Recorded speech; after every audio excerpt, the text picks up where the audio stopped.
In this video, we'll learn how to use MARI's Towbrush on paint that's already been baked.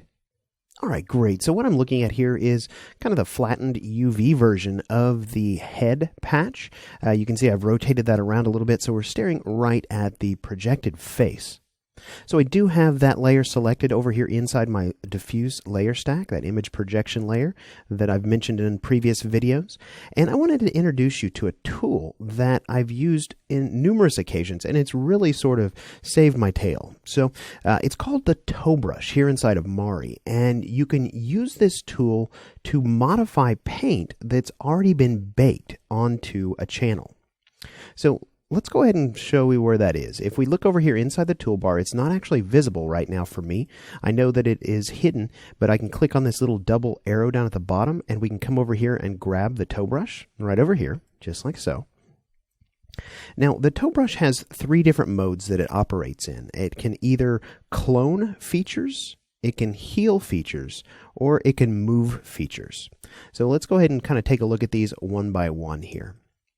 So let's go ahead and just maybe target an eyebrow. We'll just zoom in kind of close on this. And let's say we wanted to clone this eyebrow for whatever reason. Maybe we wanted to clone it.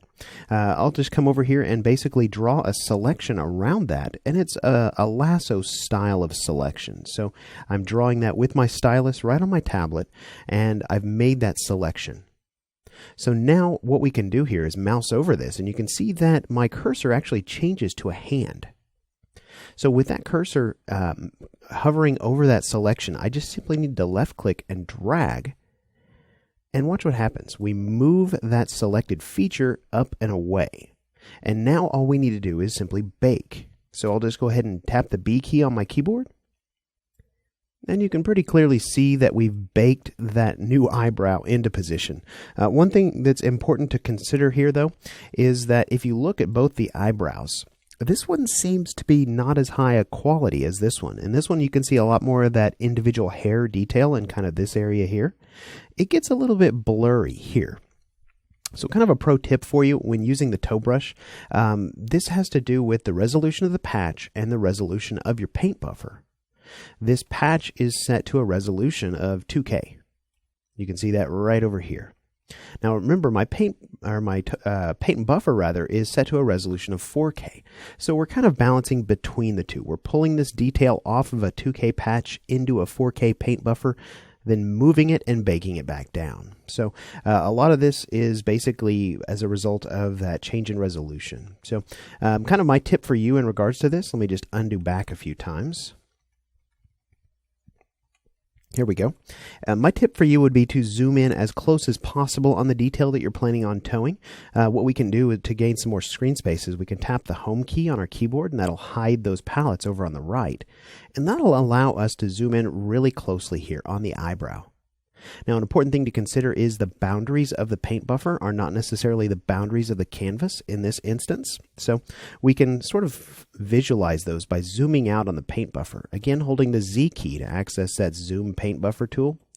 And you can see I'm pretty close. Now that I'm zoomed out, I can kind of move around a bit and really kind of maximize the paint buffer for the entire eyebrow feature.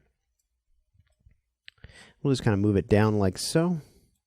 All right, I'll hold Z and reset my paint buffer, my zoom paint buffer rather. And you can see here that I'm actually out of the canvas now a bit, so I'll just drag that up, make sure that I'm in the right position, which I am. And I'll make my selection. So we'll come in and draw a selection around the eyebrow. All right, now that that's been moved, what we can do here is we can go ahead and I'm going to actually have to pan to get some more space, but you can see here we're basically moving that as a result of the pan.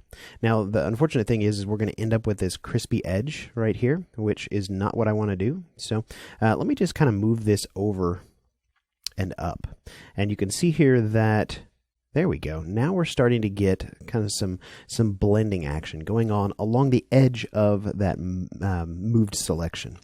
The unfortunate thing is I'm zoomed in probably a little far on the paint buffer, and you can see we actually cut that off. So I think I took my example a little bit too far. That's okay. We could always come back out, balance out our position in the paint buffer. But again, remembering that we should probably zoom in fairly close on the detail that we're looking to toe.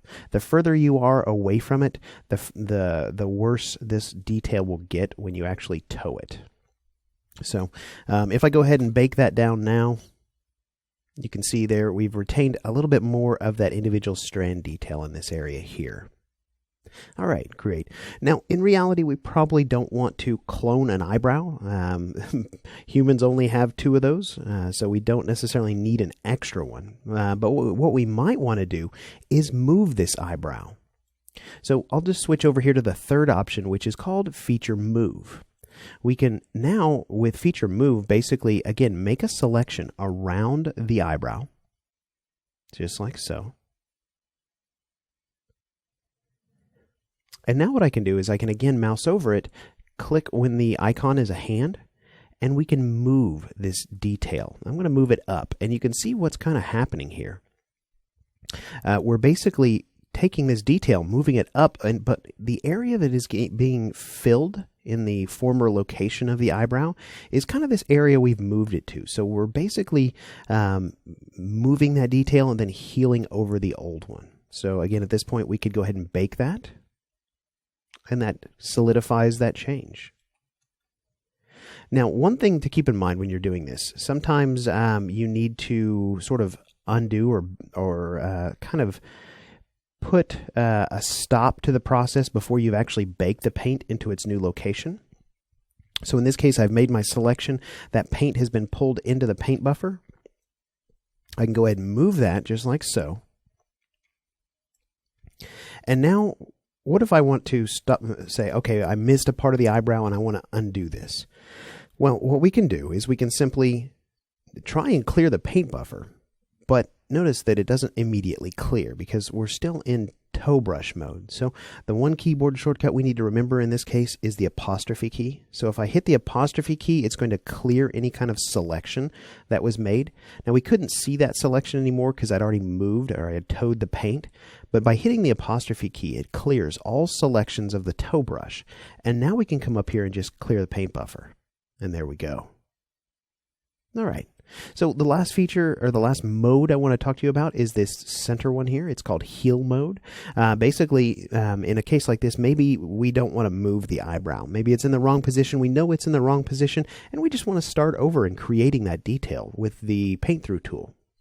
So in that case, what we could do here is we could come in, we could make our selection again. Go ahead and draw a selection around that eyebrow. And I'm going to go ahead and again move it, but watch what happens when I move it. Now you're starting to see some other details showing up in here, and that's entirely okay.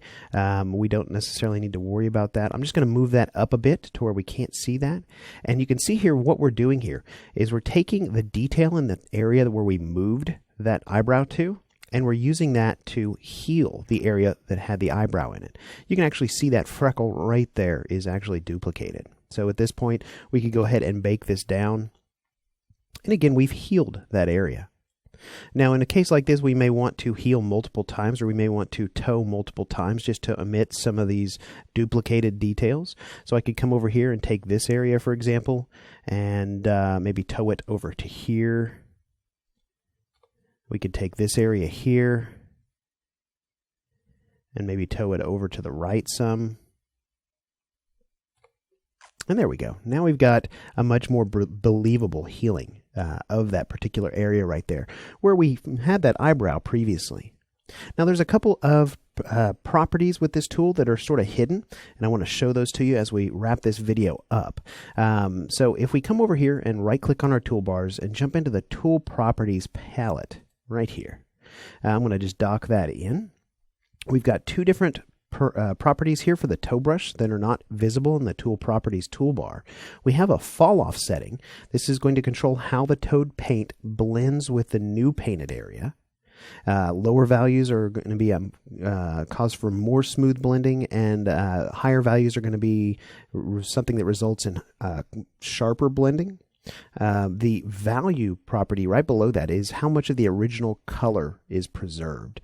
Lower values equals less of that original color, and higher values equals more of that original color. So if you're not getting exactly the result you want with the toe brush, you might come in here and begin to play with these two properties in the Tool Properties palette. So this is the toe brush inside of MARI. Again, I've used this tool on numerous occasions to really save my tail and not have to repaint details or completely start over on a particular detail.